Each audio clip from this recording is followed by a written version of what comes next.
Hi there, my name is Sonia and welcome to my channel. Today I will be doing a tutorial on how I create my book covers for my faith journals. The one that I'm going to be doing today is for a blank journal. So I have one here that's been completed. The dimensions are 9¼ by 6¼ inches, and the width on the spine is 1¾ inches. This has 5 signatures with a total of 200 pages front and back. And so we'll go ahead and get started. And I had already started one earlier today, so we'll just go on to this one here.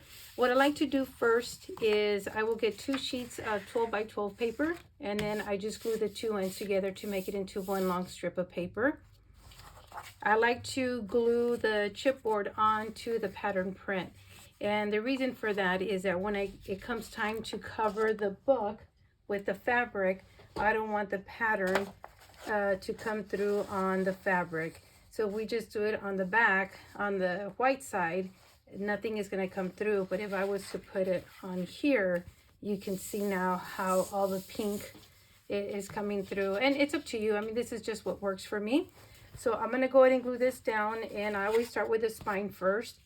And what I like to do, where I got these 2 glued down, see if you can see this right there. So here's the back and the front. And what I'm going to do is I'm going to glue this right here where I want it to be on the center. So when I do fold it, I don't want this to be right on the edge of the paper. I think if you center it, it's going to make it sturdier when you fold the paper. Alrighty, so I'm going to go ahead and glue this down, and then we'll trim off the sides. Alrighty, now that I have everything glued down, I'm going to go ahead and trim off on the corners.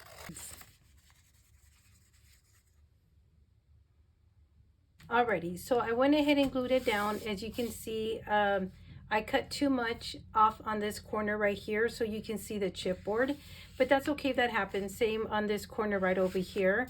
So here's one that I had done earlier. This is what it's supposed to look like. But even if you made this mistake like I did here, that's fine, because here's one that's completed on the inside.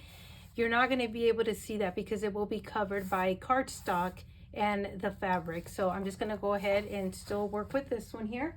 Alrighty, and before I glue this strip of paper right down the center, I just like to make sure that there's no issues with closing the book and that everything looks correct. It's not overlapping, it's even. Alrighty. Alrighty, now that I have that glued down, I'm just gonna go ahead and crease it. Okay, so I'm gonna go ahead and glue it down to the muslin fabric. And what I like to start off with first is the spine. I've been using Art Glitter Glue. I love this glue for paper product, but for the fabric, I use this one right here, which is Elmer's Craft Bond. I just find that it works better than this glue. This one is a little bit thicker, and you do have to use a brush for it. And sorry, I lied. I said I was going to use a brush for this, but I'm using a sponge. I cannot find my brush. My craft room is a little messy at the moment. Alrighty, so I'm just going to do the spine, and I'll try to center that. And just flip it around, and then just remove all the air bubbles. Remove all the air bubbles. Make sure to get in that crease. And flip it around, and then I'm just going to go ahead and just trim off the edges. So on here, you want to leave at least 1/8 of an inch. So when you fold this down, you can see that right there, you're going to actually, this is going to be glued down. You're going to pinch that in there and then bring it down, and then that way you will not be able to see the chipboard or the paper. Okay, so I'm going to go ahead and do that next. And you want to make sure that you use enough glue. You don't want your book coming apart. So I put it on the fabric and on the paper. And what I like to do then, I just start folding the book, and I go very slowly. I just don't want to tear for this to come apart. It should be dried up now, so there shouldn't be any problem. As you can see, I did not put enough glue to come to the ends right here. So I'm going to use this one right here with a little pinpoint if I can find it somewhere on my desk. And then I'm just going to make sure that everything is glued down. Okay, so now that I have the fabric glued down, I'm going to go ahead and put the cardstock inside the book first. I like to get everything inside the book now is going to be a 1/4 inch smaller. Again, the book is 9 1/4 by 6 1/4. So the cardstock is 9 by 6. So I'm going to glue that first and then I'll do these 2 pieces. All right, so now that I have everything glued down, the next step that I do is I ink the edges, and that's optional. I just like the look of it. So I'm just going to go all around, and at the same time, I'm allowing the glue to dry before I try to close the book. Okay, so now I'm going to go ahead and start closing the book. And I do this very slowly.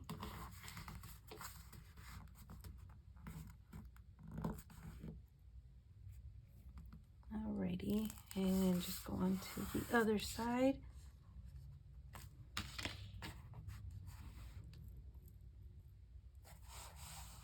And there we go.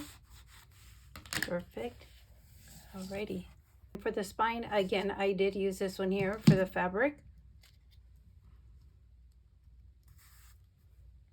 Paper that I decided to go with was on the same paper pad as what is on the spine. So I think it looks okay together. Let me just go ahead and use a sponge right here. Okay, glue that down. And then of course you want to make sure that it's evened up with the spine.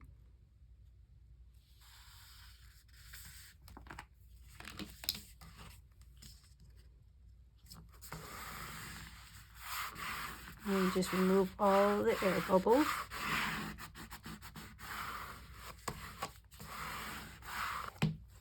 Alrighty, now that I have everything glued down, as you can see, everything looks even. And the signature pages fit perfectly. They are not larger than the book. Not that there's anything wrong with that, but I just like for everything to stay inside the book. And I haven't decided yet whether I should do a removable tassel with the hinge clip or do one here with the ring fastener. So I'll see what I decide to do when I do the next video, and that's going to be the sewing of the signature pages. Again, thank you. This is the first tutorial that I have done, so I appreciate your patience. Thank you. Have a blessed day. Bye-bye.